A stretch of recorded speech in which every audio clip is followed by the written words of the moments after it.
আজি আমি সকলে ভাবি আছো যে বেলেগৰ ঘৰ জ্বলিছে গতিকে মই কিয় পানী লৈ যাওঁ সময় থাকোতে সকলে হাতত পানী লৈ সেই জুই নুমাবৰ কাৰণে আহিব লাগে মাৰ্চেলতে বেলেগ একো কাম কৰা নাই তেওঁলোকে যদি হাতত বন্দুক লৈ কিবা কৰিব আহিলে তেতিয়াহলে আজি আমি তেওঁলোকৰ সপক্ষে ইয়াত থিয় হ'বলৈ নাযাওঁ এন্ধাৰে আবৰা দিনতো গোৱা হ'ব নাই গান নিশ্চয় গোৱা হ'ব এন্ধাৰে আবৰা দিনৰ গান এয়া মই কোৱা কথা নহয় এয়া বিশ্ববিখ্যাত নাট্যকৰ্মী কবি বাৰ্টল ব্ৰেখটে কৈ গৈছিলে আসলতে এজন শিল্পীৰ এজন গায়কৰ এজন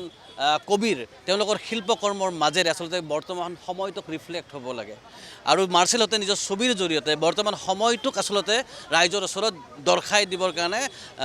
দেখুৱাবৰ কাৰণে চেষ্টা কৰিছে আৰু সেয়া আসলতে প্ৰকৃত শিল্পীৰ দায়িত্ব এজন শিল্পীয়ে কি কেৱল বিৰহ বেদনা প্ৰেয়সীৰ চকু প্ৰেয়সীৰ চুলি তাক লৈ গান কবিতা লিখি থাকিব নেকি বৰ্তমান সময়ত যি হৈছে তাকো লিখিব লাগিব তাকো ক'ব লাগিব আৰু মাৰ্চেলে সেই কাম কৰিছে মাৰ্চেলহঁতে অংকুমানহঁতে সেই কাম কৰিছে গতিকে চৰকাৰে তেওঁলোকক যি ধৰণে গ্ৰেপ্তাৰ কৰিছে গণতান্ত্ৰিকভাৱে এটা প্ৰতিবাদ কৰাৰ পিছত তেওঁলোকে হাতত বন্দুক লৈ পেলাই প্ৰতিবাদ কৰিবলৈ অহা নাছিলে সম্পূৰ্ণৰূপে আইনৰ মাজত থাকি প্ৰতিবাদ কৰিছে গতিকে আইনৰ মাজত থাকি প্ৰতিবাদ কৰা প্ৰতিজন আৰ্টিষ্টৰ প্ৰতিজন ব্যক্তি আৰ্টিষ্ট বুলি নহয় যিকোনো এজন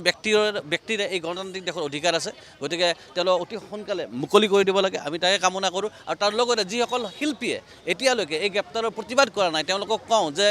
আজি আমি সকলে ভাবি আছোঁ যে বেলেগৰ ঘৰ জ্বলিছে গতিকে মই কিয় পানী লৈ যাওঁ কিন্তু ঘৰ সকলোৰে জ্বলিব গতিকে নিজৰ ঘৰখন জ্বলাৰ আগতে বেলেগৰ ঘৰ জ্বলতে সময় থাকোতে সকলে হাতত পানী লৈ সেই জুই নুমাবৰ কাৰণে আহিব লাগে কথা ইমানখিনি তাকেই তো পৃথিৱীত আমি নকওঁ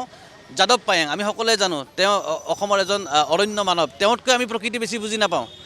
তেওঁ আমাতকৈ বেছি ভালকৈ বুজি পায় তেওঁলোকে কি কৈছে আমি সেই কথাবিলাক শুনিব লাগে চৰকাৰে তেওঁলোকৰ কথা শুনিব লাগে আমাৰ কথা শুনিব নালাগে আমিতো গান নাটক চিনেমাৰ মানুহ আমি কিনো জানো আমি একো নাজানো কিন্তু যাদৱ পায়েং এই যিসকলে মানুহ ৰাতিপুৱা শুই উঠাৰ পৰা ৰাতি শোৱালৈকে গছ গছনিৰ মাজতে জীৱনটো উৎসৰ্গিত কৰিছে সেইসকল ব্যক্তিয়ে এই ধৰণৰ কাৰ্যকলাপৰ বিৰুদ্ধে কি কৈছে তাক চৰকাৰে মনোযোগ দি শুনিলে আচলতে মই ভাবোঁ এই সমস্যাৰ সমাধান আছে গতিকে মাৰ্চেলতে বেলেগ একো কাম কৰা নাই তেওঁলোকে যদি হাতত বন্দুক লৈ কিবা কৰিব আহিলে তেতিয়াহ'লে আজি আমি তেওঁলোকৰ সপক্ষে ইয়াত থিয় হ'বলৈ নাযাওঁ আমি এখন গণতান্ত্ৰিক দেশৰ মাজত আছোঁ আৰু গণতান্ত্ৰিক উপায়েৰে তেওঁলোকে প্ৰতিবাদ কৰিছে গতিকে তেওঁলোকক গ্ৰেপ্তাৰ কৰা কাৰ্যৰ আমি বিৰোধিতা কৰিছোঁ যিকোনো খবৰৰ বাবে যোগাযোগ কৰক 7099017330 অথবা 7099017390 নম্বৰ